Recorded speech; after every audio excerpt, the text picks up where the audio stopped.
Pikiran tidak hanya menggambarkan realitas, ia menambahkan racun, ia menambahkan komentar, ia menambahkan prediksi, ia menambahkan rasa malu, ia menambahkan ketakutan, ia menambahkan ingatan lama seperti rantai. Dan inilah bagian yang menakutkan.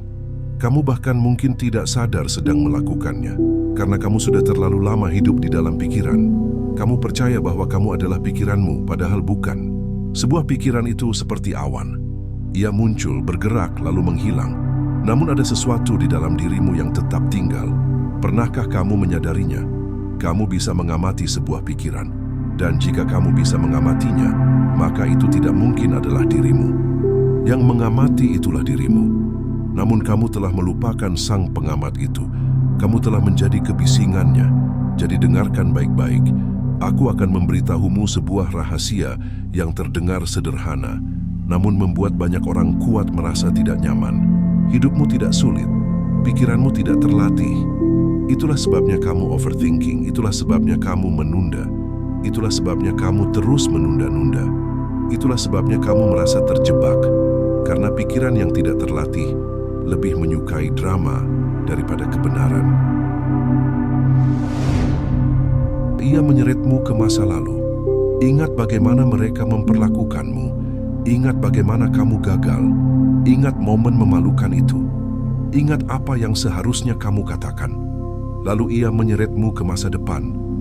Bagaimana jika kamu kehilangan segalanya? Bagaimana jika kamu ditolak? Bagaimana jika kamu sakit? Bagaimana jika kamu menyia-nyiakan hidupmu?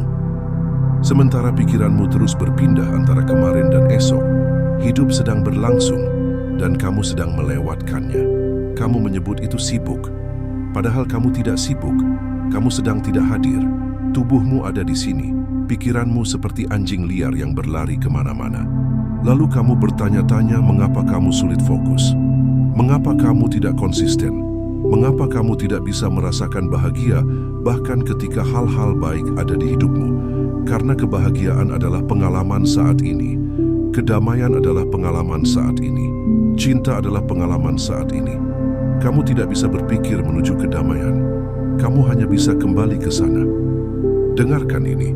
Jika kamu tidak bisa mengendalikan perhatianmu, kamu tidak bisa mengendalikan hidupmu. Perhatian adalah mata uang paling berharga yang kamu miliki.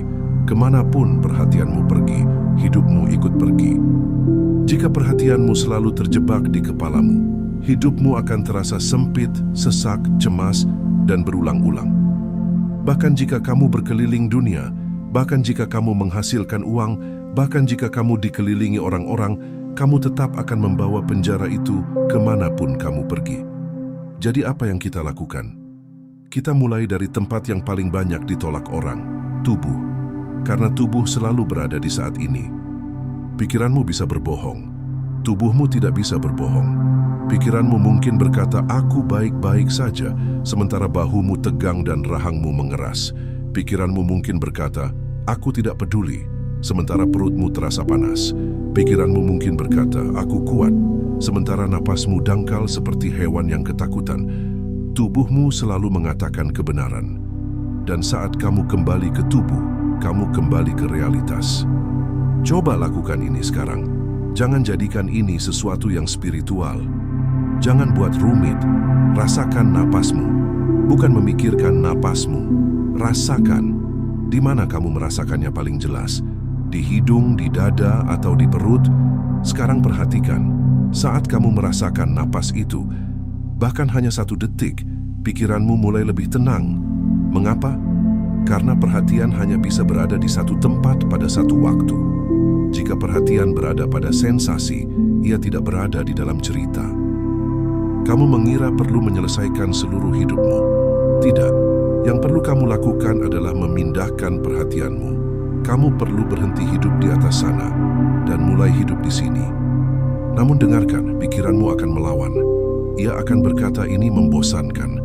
Ia akan berkata ini tidak membantu. Ia akan berkata, kamu punya hal yang lebih penting untuk dipikirkan. Ia akan berkata, cek ponsel saja. Ia akan berkata, yuk, khawatir lagi. Itu normal, itulah kecanduan yang sedang melawan balik.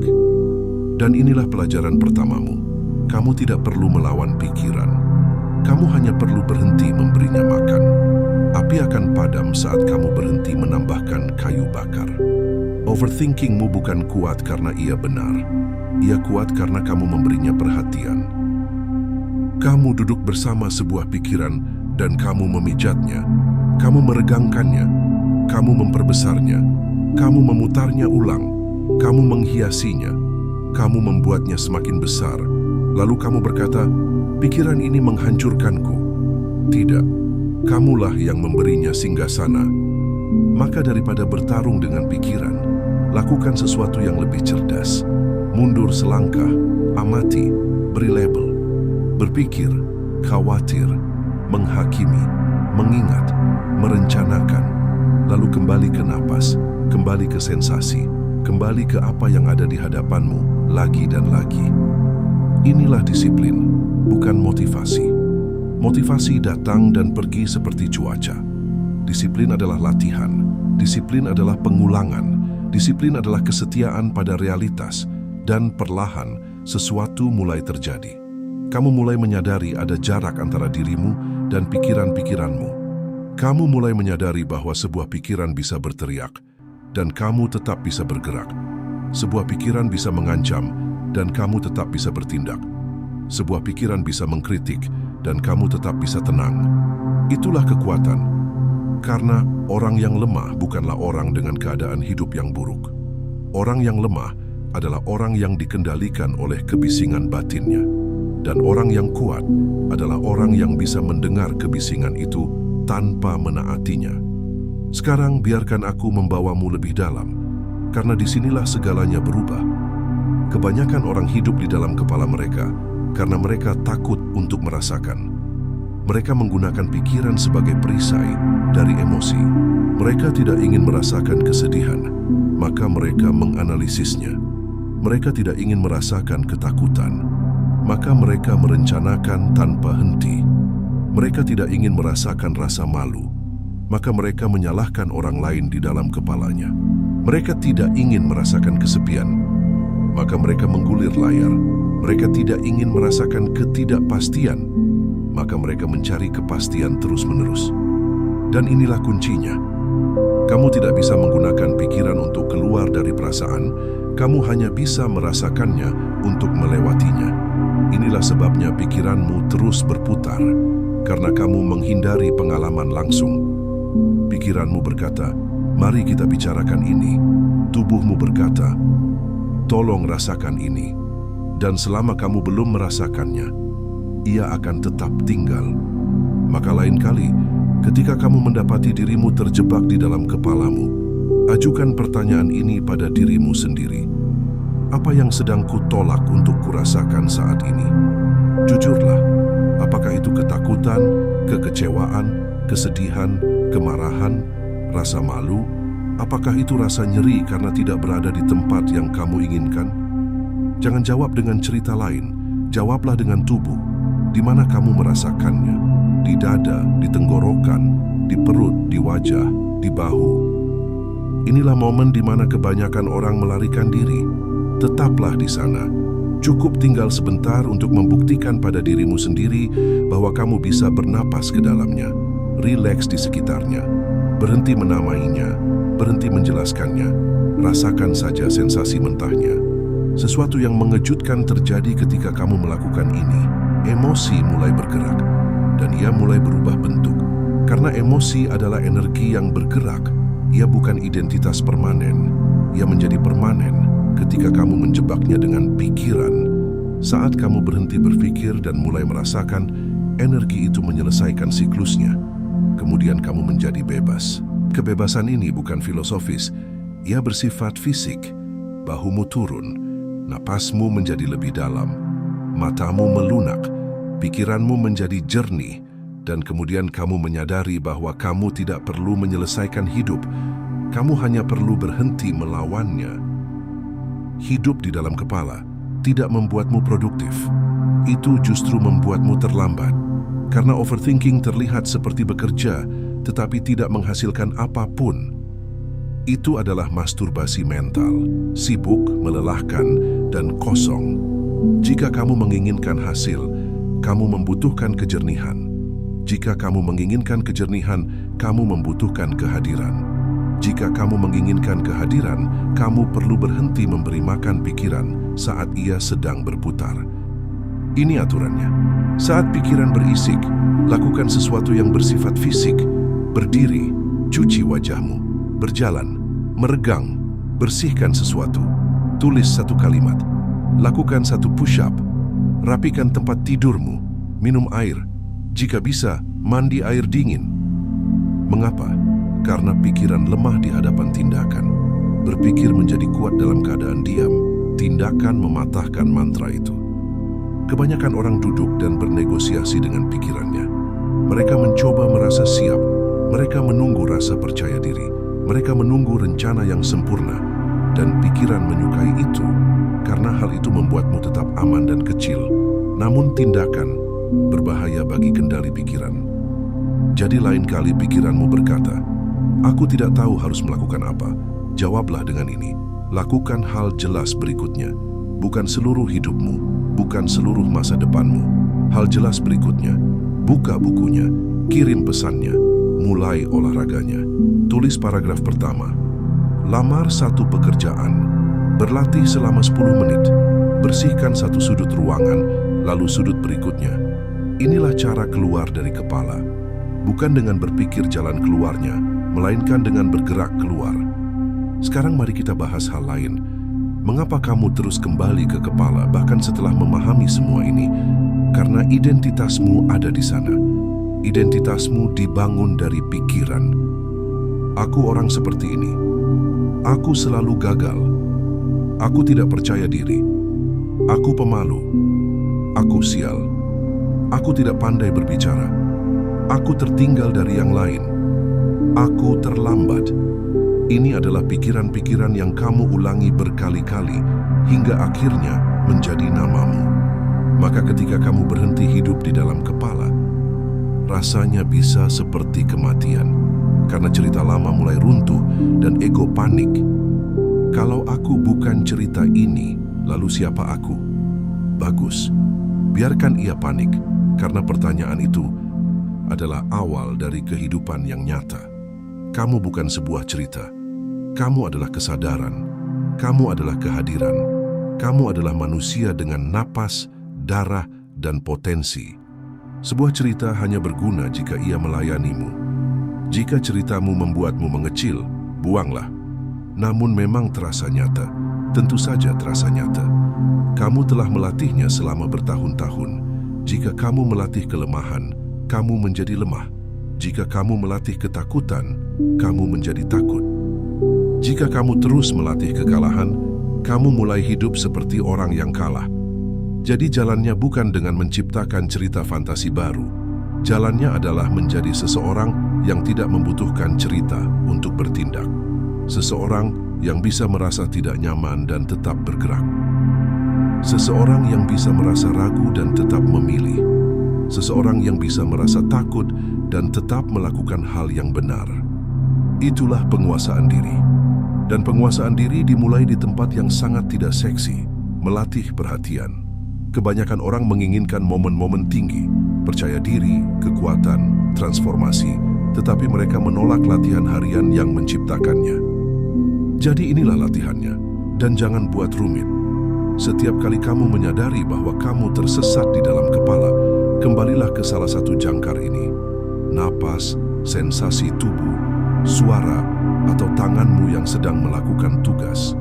Itu saja, tidak sekali, tidak 2 kali. 100 kali sehari jika perlu. Dan setiap kali kembali bukanlah kegagalan, setiap kali kembali adalah kekuatan. Orang yang kembali lebih kuat daripada orang yang tidak pernah tersesat. Karena tidak ada seorang pun yang tidak pernah tersesat. Perbedaannya hanya satu. Yang satu menyadari dan kembali, yang lain tetap tertidur. Sekarang mari kita buat gambaran agar kamu benar-benar memahaminya. Kamu berjalan sambil membawa sebuah cangkir yang terisi penuh dengan air. Air itu adalah perhatianmu. Jika kamu berjalan dengan tenang, airnya tetap di dalam. Jika kamu berjalan sambil melihat kemana-mana, airnya tumpah. Jika kamu berlari dengan panik, airnya habis. Sepanjang hari kamu menumpahkan perhatianmu. Media sosial mengambilnya, ketakutan mengambilnya, ingatan lama mengambilnya, pertengkaran imajiner mengambilnya, perbandingan mengambilnya, penyesalan mengambilnya. Lalu kamu duduk dan mengatakan, "Aku tidak punya energi." Tentu saja, kamu telah membocorkannya kemana-mana. Jadi disiplin itu adalah membawa perhatianmu seperti membawa cangkir yang penuh. Bukan tegang, bukan kaku, hanya sadar. Saat kamu makan, makanlah. Saat kamu berjalan, berjalanlah. Saat kamu berbicara, berbicaralah. Saat kamu bekerja, bekerjalah. Melakukan satu hal pada satu waktu adalah kekuatan super saat ini, karena kebanyakan orang hidup terpecah-pecah.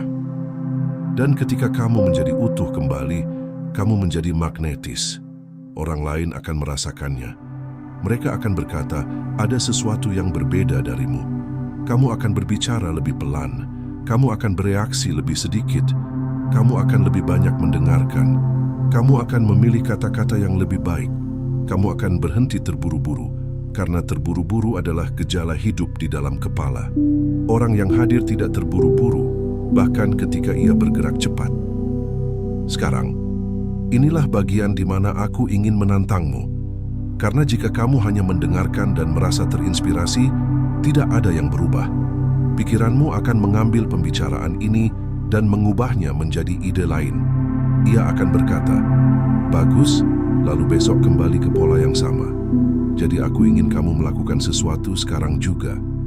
Sekarang pilih satu area dalam hidupmu di mana pikiranmu paling sering menghancurkanmu.